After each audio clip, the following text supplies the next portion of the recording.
नमस्कार दोस्तों, स्वागत है आपका लिंग पुराण में।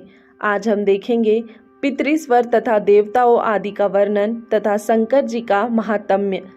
तो आइए दोस्तों शुरू करते हैं। सूत जी कहने लगे, अग्नि के पवमान, पावक और सूची नाम के 3 पुत्र हुए। पवमान निर्मथ्य यानी प्रकृत कहलाया, पावक वैद्युत यानी बिजली संबंधी तथा सूची सौर यानी सूर्य संबंधी अग्नि देने वाले कहलाए। इस प्रकार स्वाहा के ये 3 पुत्र बड़े ही तेजस्वी हुए। इनके पुत्र पौत्र तो बहुत ही तेजस्वी हुए, किंतु यहाँ संक्षेप में उनकी संख्या बताते हैं। विसृज्य, सप्तक आदि 49 है तथा व्रत का पालन करने वाले ये सभी प्रजापति है और भगवान रुद्र की आत्मा है। मैना नाम की एक मानसी पुत्री स्वधा से उत्पन्न हुई, वह संसार में बहुत ही प्रसिद्ध हुई। मैना के 2 पुत्र मैनाक और क्रोंच तथा एक उमा नाम की कन्या हुई।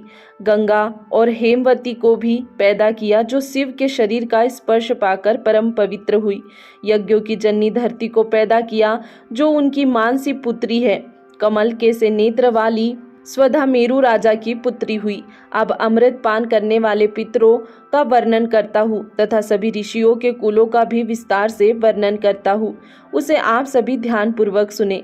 दक्ष की पुत्री जो सती है, उन्होंने भगवान शिव की समीपता प्राप्त की। पीछे उन्होंने अपने पिता दक्ष की निंदा करके नील लोहित भगवान शंभु का ध्यान करते हुए पार्वती जी का रूप प्राप्त किया और शिव जी को पुनः पति रूप में प्राप्त किया।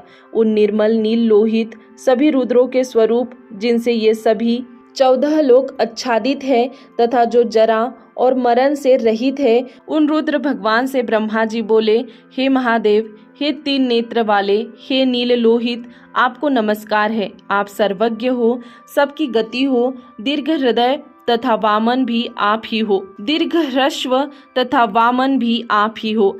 आप शुभ हो तथा आप नित्य हो, निर्मल हो, वितराग हो, आप सभी संसार की आत्मा हो। इस प्रकार कनकांडज ब्रह्मा जी ने रुद्र भगवान की स्तुति करके परिक्रमा की और पुनः बोले, आप मृत्यु से रहित सृष्टि को बनाओ।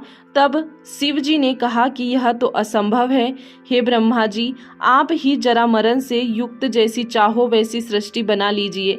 तब ब्रह्मा ने शंकर भगवान के आदेशानुसार जरा और मरण से युक्त इस चराचर जगत की रचना की। भगवान तो निवृत्त होकर ही स्थित रहे। हे ब्राह्मणों, उस समय शंकर जी स्थाणु यानी कि निश्चल ढूंढ के समान बन गए। शिव जी तो आत्मभाव से निष्कल है, वे तो अपनी इच्छा से ही शरीर धारण करते हैं, अपनी दयालुता से सभी का कल्याण करते हैं। शिव जी अपनी योग विद्या से बिना ही प्रयत्न के योग में स्थित रहते हैं। विरक्त के लिए वे मुक्ति है, वे सूक्ष्म से भी सूक्ष्म है। मनुष्य संसार के भय से विषयों का त्याग करके वैराग्य द्वारा विराग को प्राप्त करते हैं, यह उनके दर्शनों की कृपा है। धर्म, ज्ञान, वैराग्य और ऐश्वर्य शंकर जी से ही प्राप्त होते हैं। वे पिनाकी नील लोहित ही साक्षात शंकर भगवान हैं। जो मनुष्य शंकर जी के आश्रित रहते हैं, वे सभी बंधनों से मुक्त हो जाते हैं, इसमें संशय नहीं है। अत्यंत पापी लोग भी शंकर जी की कृपा से दारुण नरक में नहीं जाते हैं। वे शंकर जी के आश्रित हो जाने के अमरता को प्राप्त हो जाता है।